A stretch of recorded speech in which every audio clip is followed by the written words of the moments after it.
السلام عليكم حبيباتي، مرحبا بكم مرة أخرى معنا في قناتكم قناة دينا. أتمنى إن شاء الله تكونوا كامل بخير وبصحة جيدة. حبيباتي اليوم راح نبارطاجي معكم هذا الحلوى واللي هي أصلا حلوى تقليدية ولكن بحلاوة بشكل عصري وجديد. نتمنى إن شاء الله يعجبكم، اللي هي حلوة التزيريات. شكون اللي ما يعرفش التزيريات وشكون اللي ما يحبهاش؟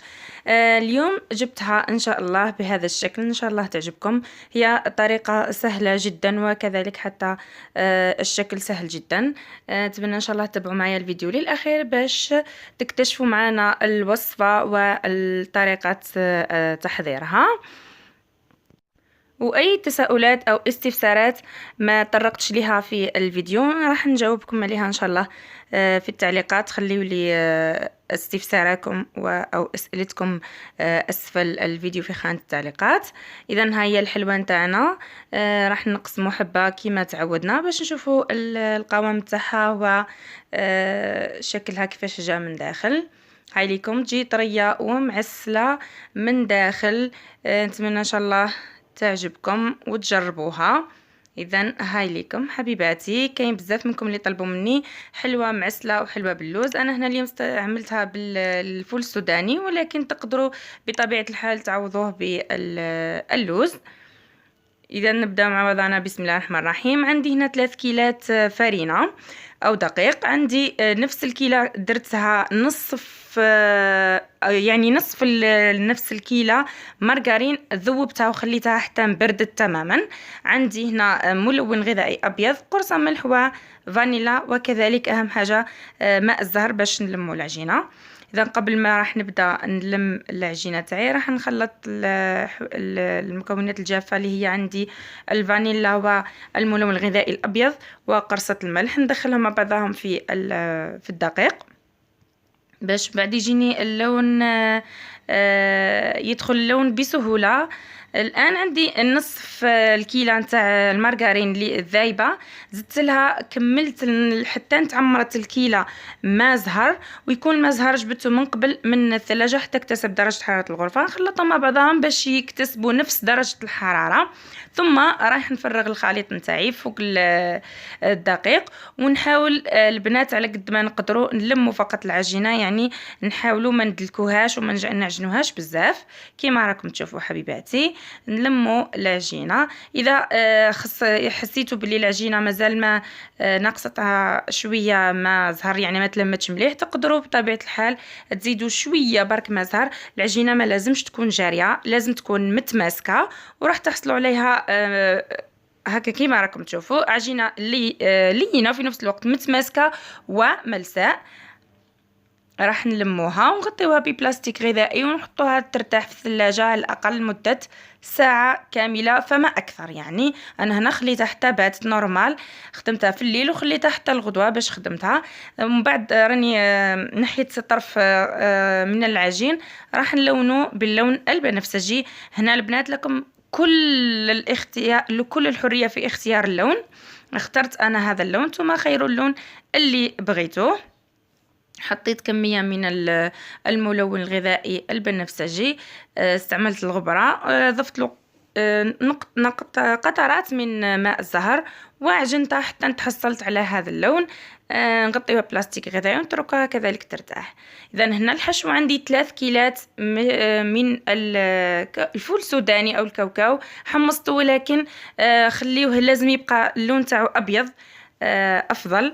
وعندي نفس الكيلة ماهيش مليانة بزاف سكر عادي. عندي بيضة كاملة مع صفار بيضة، وعندي مبشور ليمون و فانيلا بودرة، وعندي عطر الجوز او اللوز اختياري. اللي عندها تضيف، لي ما عندهاش ما تضيفوش، ولكن من الافضل انكم تضيفوه يعطيكم طعم رائع. هنا البنات رايحه نعاود الفول السوداني تاعي رحيته متوسط بعد ما حمصته كما قلت لكم وخليته ابيض. راح نعاود نرحيه مع السكر والفانيلا و مبشور الليمون حتى نحصل عليه يكون رقيق نوعا ما، يعني رقيق جدا، ولكن ليس بودرة، ما يوليش حتى يولي غبرة، ولكن رقيق جدا كما راكم تشوفوا. عاود ترحيته، هاوليكم الفول السوداني كيفاش ولا. البنات صدقوني حتى بالفول السوداني الوصفة أو الحلوى راح تخرج رائعة رائعة في المذاق، جد لذيذة وجد رائعة. راح نبدأ نضيف البيض نتاعي بالتدريج، وحذاري حذاري انه العجينة تاع الكاوكاو تاعكم تجري او تصبح بزاف لينة، لازم تكون متماسكة بزاف. هنا عندي الصفار يغلب البياض، يغلب البيض. يعني مثلا انا هنا استعملت بيضة كاملة، وعندي هنا البيضة صغيرة ضفت لها صفار بيضة. يعني اذا استعملتوا كمية اكبر ودرتوا زوج بيضات، ديروا 3 صفار بيض مثلا، او 2 صفار بيض معها. ليسونسيال يكون زائد صفار وحده. هنا اني عجنت الكاوكاو تاعي جيدا وغطيته بلاستيك غذائي وخليته يرتاح على الاقل ثاني مده ساعه حتى يذوب جيدا السكر اللي فيه ويتعسل لنا باش يعطينا نتيجه رائعه. هنا عملت كريات من الكاوكاو، من عجينه الكاوكاو. الوزن تاعها 36 غرام، لكم الحرية ثاني اختيار الوزن. هنا العجين تاعي بعد ما ارتاحت راح نفتحها بالحلال، ثم راح نستعمل هذه الآلة. أكيد الجميع يعرفوها واستعملوها من قبل. المهم عقبت العجين تاعي في رقم 1. أنا الآلة هي الآلات هذه تختلف، عندي الآلة تاعي من رقم 1 حتى رقم 7. فتحت العجين تاعي في رقم 1 مرتين باش تعطيني نتيجة العجينة باش تكون ملساء أكثر، ثم فتحتها حتى رقم 2، ثم رقم 3، ثم رقم 4. هنا البنات في رقم 4 قسمتها إلى 2 لأنه أصبح الشريط نتاعي طويل نوعا ما. باش تجيني العملية سهلة قسمتها على 2 وغطيتها ببلاستيك غذائي. بلاستيك ضروري تغطيوها باسكو راح تنشف من بعد ما تساعدكمش في الخدمة. ثم فتحت العجين للمرة الأخيرة في رقم 5. ما درتهاش رقيقة بزاف بزاف بزاف، في نفس الوقت ما نبغيهاش تكون خشينة. يعني أنا اخترت أني نحلها حتى لرقم 5 ونتوقف. ثم راح نقطع العجين تاعي بواسطة قطيعة دائرية بهذا الشكل، تكون شويه كبيره باش نقدروا باش تكفي حجم الكريات نتاعنا. كيما راكم تشوفوا راح نغلف كريات عجينه الكاوكاو تاعي بالعجين بهذه الطريقه، ثم راح نضغط عليها من الاسفل وحتى نضغط جيدا باش تتقفل العجينه هكذا. ثم ننزع الزائد ونكورها جيدا ونستمر في نفس العملية حتى نكملوا الكمية تاعنا. بالنسبة للحشو البنات ممكن اللي بغات تعملوا باللوز تقدر تعملوا باللوز ويعطيها نتيجة أفضل. كلنا نعرفوا أنه ذوق اللوز أفضل من ذوق الكاوكاو، واللي نتيجة أفضل وأفضل تقدري تستعملي اللوز بالقشور نتاعو. مذاق خيالي يعطيك ذوق ولا أروع. إذا راح نعمل حبة ثانية هكذا حتى نكمل كل الكمية تاعي. راح نعملو شكلين مختلفين مهن هذا الحلوى بنفس العجين ونفس الحشو. إذا هكذا بهذه الطريقة نكور جيدا باش نحصل على كرة تكون ملساء وما فيهاش تجعيدات حتى تعطينا نتيجة جيدة هكذا. إذا الآن راح نعمل الشكل الثاني وراح نستعمل هذه القاطعة أو الطابعة هذا اللي على شكل ورقة، يكون أني هذو يتباعوا مع بعضهم من الحجم الصغير حتى المتوسط ثم الكبير. أنا هنا استعملت الحجم الكبير. الحجم الكبير في المجموعة راح ندهنه بكمية من بياض البيض ونلصقه في الكرة تاعي بهذه الطريقة كما راكم تشوفوا. راح نعمل عدة أوراق حتى نغطي كل الكرة نتاعي بنفس الطريقة هكذا. البنات نحطو كمية من بياض البيض ثم نحطو الورقة الثانية بجانب الورقة الأولى هكذا. هي طريقة جد سهلة في نفس الوقت. من نستهلكو العجين اللي يبقى على الأطراف قبل ما أن نلمو العجينة نبروفيتيو فيه.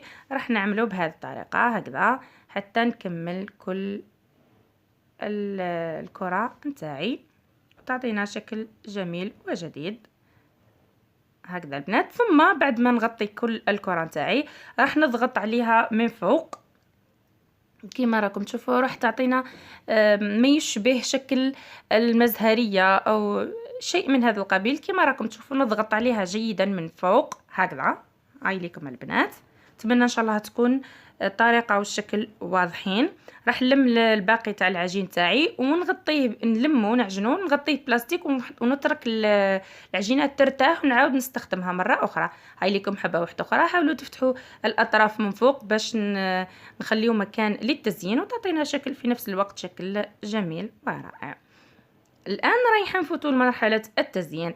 عندي هذا القاطعة اللي راكم تشوفوا فيها. نفتح العجين باللون الأبيض حتى رقم 6، يعني الأوراق راح يكونوا العجينة تاع الأوراق راح تكون رقيقة أكثر من العجينة اللي غلفنا بها الكاوكاو. ثم كما راكم تشوفوا هكا نقطع، ثم نهز القطعة نتاعي أو الشكل نتاعي ونلمها فقط ونضغط عليها من الأسفل. راح تحصلوا على شكل هذه الوردة. البنات هذه العملية أو المرحلة كذلك اختيارية، تقدروا تختاروا أي لون وأي نوع من الورود بغيتوا. التزيين اختياري. أنا كما قلت لكم مرة نقول لكم أعطيكم اقتراحات ولكم حرية التغيير.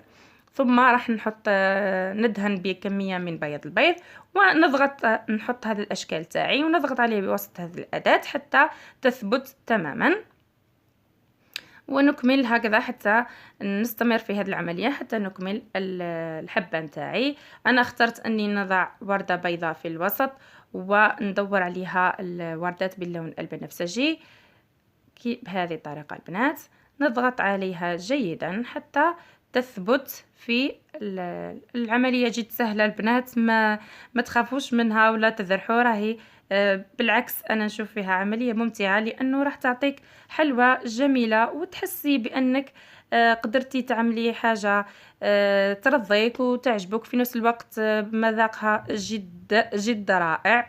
هنا بالنسبة هذه المرحلة الأخيرة للتزيين راح نعمل حربوش يكون من الأفضل يكون رقيق، قد ما ترقوه قد ما يعطيك النتيجة رائعة، من العجينة البيضاء وآخر من العجينة البنفسجية. وراح نظفرهم بهذه الطريقة، ندورهم جيدا حتى نحصل على حربوش يكون كما قلت لكم بزاف رقيق، يعني قد ما قدرتوا. ماشي بالضروره تعملوا، تقدروا تخليوا الحلوه كيما راهي، تقدروا كيما عملت في الشكل الثاني. عملت فتحت العجين على رقم 6 وقصيت بواسطه فقط السكين شرائط يكونش العرض نتاعها يكون رقيق، ولصقتها ببياض البيض في اسفل الحلوه. هنا حبيت نغير في الشكلين، واحد عملت له هذه الضفيرة والآخر عملته بشريط بنفسجي وحده فقط. واعتذر حبيباتي، اعتذر بشدة على المقطع اللي زينت فيه الشكل الثاني، يعني انحذف مني بالغلط، اعتذر كثيرا، ولكن التزيين راح يكون بنفس الطريقة تاع هذا الشكل، فقط من تحت قلت لكم باللي راني عملت شريط بالشكل البنفسجي. الآن راح نعطيكم كيفاش عملت الشكل بواسطة هذا الطابع. الكريات اللي عملناهم في الأول نضغط عليهم بهذا الطابع ونزيد نضغط على الجوانب هكذا بهذه الطريقة بشكل دائري باش ترتفع الحلوة تاعنا شوية وما تكونش مسطحة كما راكم تشوفوا. والتزيين مثل ما قلت لكم بنفس الطريقة تاع الشكل الآخر، يعني ما بدون أي إضافات. هاي لكم الحلوة تاعنا بعد ما كملت لها كل التزيين تاعها. هنا البنات ضروري جدا انكم تخليوا الحلوة تبات ليلة كاملة حتى للغد باش تحكم الشكل تاعها، باش ما يخسرناش وما يفسدش كي نحطوها الطيب. ثم ندخلوها فرن ساخن 160 درجة مدة 15 حتى 20 دقيقة، ما تطولولاش بزاف. وبعد ما تطيب هنا ليكم بعد ما طابت وهي راهي سخونة رايحة نسقيها راح نحطها في شربات انا هنا عملت كيلة سكر ب2 كيلات ماء وحطيت لهم شريحة من الليمون، وتخليها بعد ما تغلي مدة من 10 دقائق حتى 15 دقيقة. ما ديروهاش ثقيلة بزاف وما ديروهاش خفيفة بزاف. تخليو الحلوة تاعكم في الشربات لمدة 10 حتى 15 دقيقة حتى تشرب جيدا، ثم تحطوها في العسيلة تكون ثقيلة باش تعطي هذيك اللمعة والمذاق الرائع.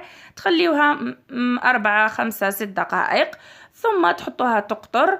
والآن راني نقدموها في صحن التقديم. نتمنى ان شاء الله تعجبكم الوصفه تاع اليوم او الحلوه تاع اليوم. بالنسبه لهذا الشكل البنات اللي راكم تشوفوا فيه في الصوره، تقدروا تستعملوا، يوجد طابع اخر من نفس النوع ولكن شكل مختلف. كانت طلبته مني واحده من المشتركات الحبيبات. تقدروا تبدلوا الشكل كما بغيتوا. انا عطيت لكم هذا الفكره، نتمنى ان شاء الله تعجبكم. كانت هذه وصفتنا لليوم. دمتم في رعايه الله، نتلاقاو ان شاء الله في وصفه اخرى، فيديو اخر، والى اللقاء.